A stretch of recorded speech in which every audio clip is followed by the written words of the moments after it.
ماشاءاللہ، یہ تھے آج کے ہمارے مہمان خصوصی قائد لاہور حضرت مولانا حافظ حسین احمد صاحب، جو اپنے خیالات کا اظہار فرما رہے تھے۔ دعا ہے اللہ رب العزت ان کے کہے الفاظ پر عمل کرنے کی توفیق نصیب فرمائے۔ اب میں دعائیہ کلمات اور دعا کے لیے درخواست کروں گا مخدوم العلماء، محبوب الطلباء، شیخ الحدیث و تفسیر، ہم سب کے سرپرست حضرت مولانا خادم حسین شجاعت صاحب دعوت برکاتہم العالیہ سے کہ وہ دعائیہ کلمات بھی فرمائیں اور آخر میں دعا بھی فرمائیں۔ الحمدللہ وکفی والصلاة والسلام علی سید الرسول وخاتم الانبیاء، اما بعد فاعوذ باللہ من الشیطان الرجیم، بسم اللہ الرحمن الرحیم، وما ارسلنا من رسول الا ليطاع بإذن الله، صدق اللہ مولانا العظیم۔ اللهم صل وسلم دائما ابدا على حبيبك خير الخلق كلهم۔ محترم و معزز سامعین، بزرگوں، دوستوں، عزیزوں، السلام علیکم۔ مجلس اختتام پذیر ہے۔ شعلہ نواق مقربان نے اپنی کتاب سے آپ لوگوں کو محفوظ فرمایا ہے۔ آخر میں تھوڑی سی آواز جو آپ کو شاید پسند نہیں آ رہی ہوگی، ہلکی سی آواز، لیکن جو جلسے کا عنوان تھا کہ نبی کریم صلی اللہ علیہ وسلم کیوں تشریف لائے،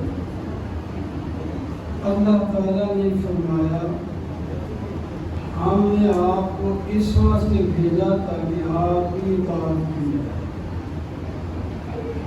اور صرف آپ کے آنے کا مقصد ہی یہ نہیں تھا، ہم نے جتنے بھی پیغمبر بھیجے ہیں سب کو اسی واسطے بھیجا ہے کہ ان کی اطاعت کی جائے، ان کی فرما برداری کی جائے۔ جو میرے رسول کی اطاعت کرے گا وہ حقیقت میں میری اطاعت کرے گا۔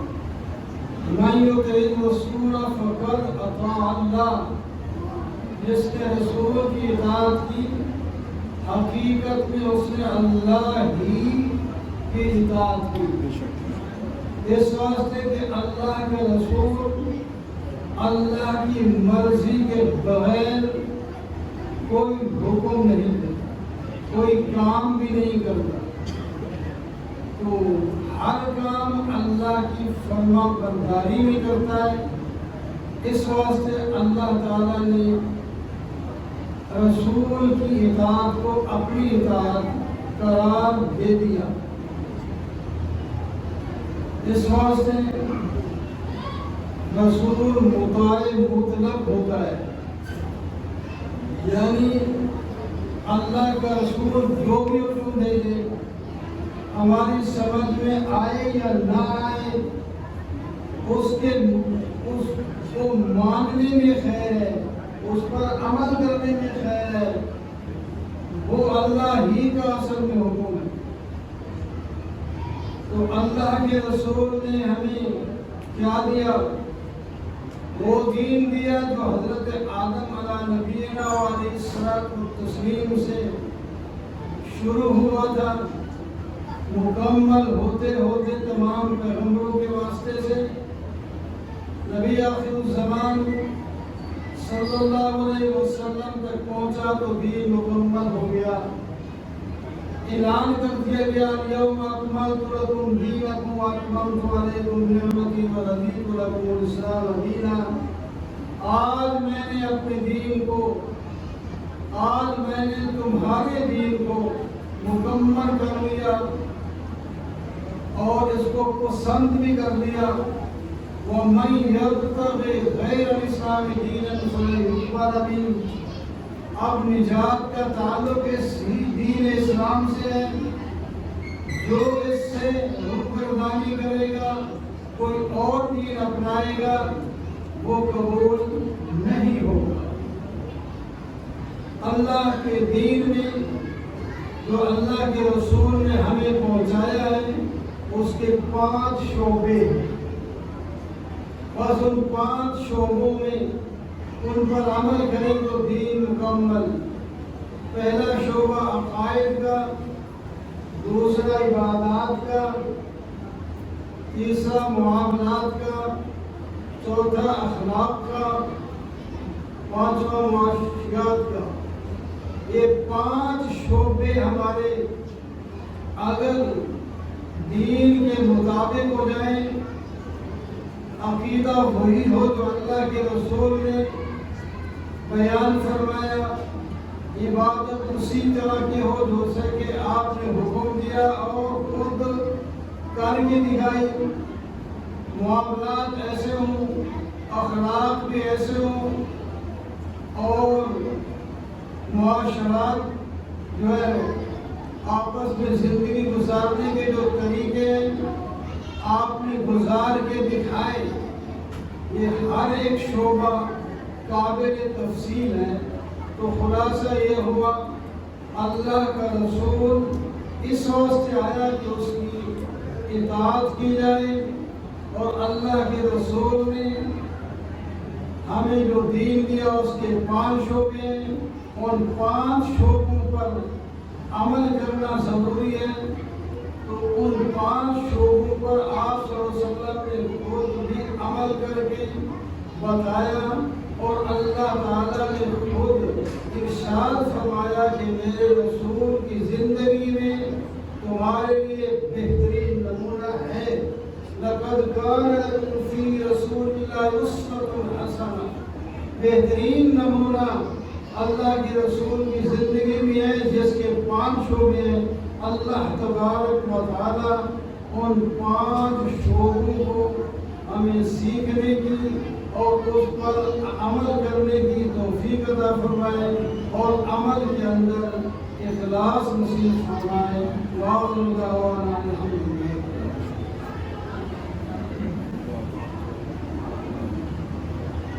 درود شریف پڑھ لیں۔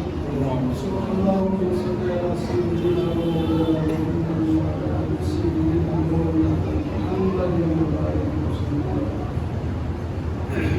ربنا ظلمنا انفسنا وان لم تغفر لنا وترحمنا لنكونن من الخاسرين ربنا آتنا في الدنيا حسنة وفي الآخرة حسنة وقنا عذاب النار واغفر لنا لا نزيد إلا غفران ربنا اغفر لنا ذنوبنا وإسرافنا في أمرنا وثبت أقدامنا وانصرنا على القوم الكافرين ربنا هب لنا من أزواجنا وذرياتنا قرة أعين واجعلنا للمتقين إماما یا اللہ ان سب کی حاضری کو قبول فرما۔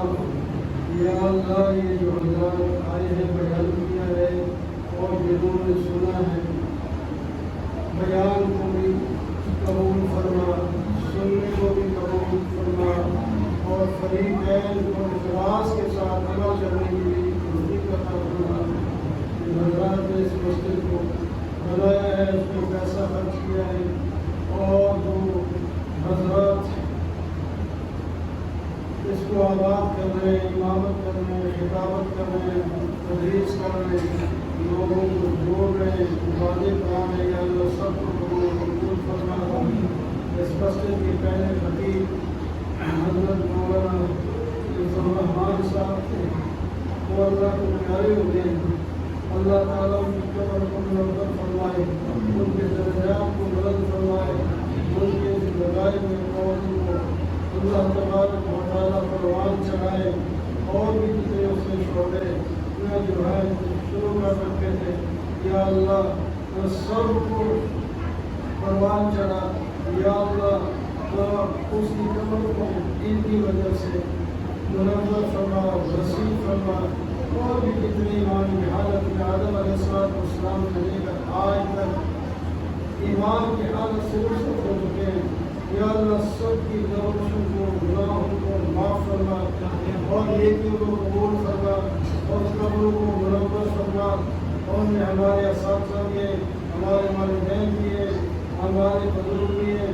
ہمارے چھوٹے بھی ہیں بڑے بھی ہیں ہمارے ملک کے بھی ہیں اور دوسرے ممالک پوری دنیا کا جو بھی ایماندار دنیا سے فرصت ہو چکا ہے یا اللہ سب کی قبروں کو منور فرما سب کے درجات کو بلند فرما ہم سب کو اپنی قبر بنانے کے لیے اپنی موت کے لیے اصول شریعت کے مطابق تیاری کرنے کی توفیق عطا فرما ربنا تقبل منا انك انت السميع العليم وتب علينا انك انت التواب الرحيم وصلى الله تعالى على خير خلقه محمد وآله وصحبه